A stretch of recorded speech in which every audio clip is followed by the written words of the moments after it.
সুন্দর কোনো জিনিসই দীর্ঘস্থায়ী নয়। তার বাস্তব উদাহরণ হচ্ছে এই সাকুরা ফুল।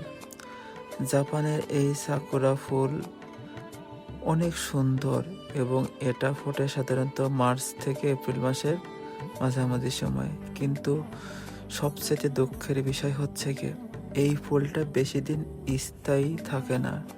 মানে সারা বছর গাছগুলো পড়ে থাকে, জাস্ট কয়েকটা দিনের জন্য ফুলগুলো ফোটে।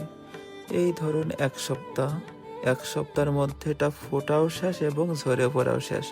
মানে এত সুন্দর একটা ফুল অথচ বেশি দিন স্থায়ী হয় না। তারপরে এই সৌন্দর্যের জন্য আবারও প্রতীক্ষায় থাকায় পুরো একটা বছর অপেক্ষায় থাকতে হয় এই সৌন্দর্যটা দেখার জন্য।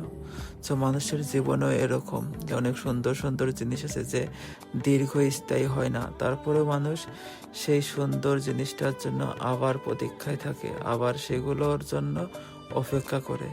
ঠিক আছে, তাই কোনো কিছু নিয়ে হতাশ হওয়ার কিছুই নাই, কারণ সুন্দর জিনিস সবসময় থাকবে না, এটা দীর্ঘস্থায়ী হবে না, এটা অবশ্যই চলে যাবে।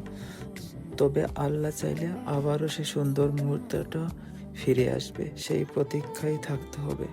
ঠিক আছে, এই সাকুরা ফুল থেকে সেরকম শিক্ষা গ্রহণ করতে হবে আমাদেরও জীবনে এবং বাস্তব জীবনে এটা প্রয়োগ করতে হবে।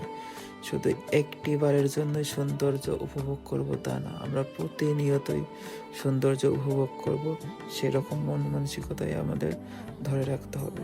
তাহলে জীবনটা সুন্দরভাবে সাজানো যাবে এবং জীবনের প্রকৃত অর্থটা খুঁজে পাওয়া যাবে।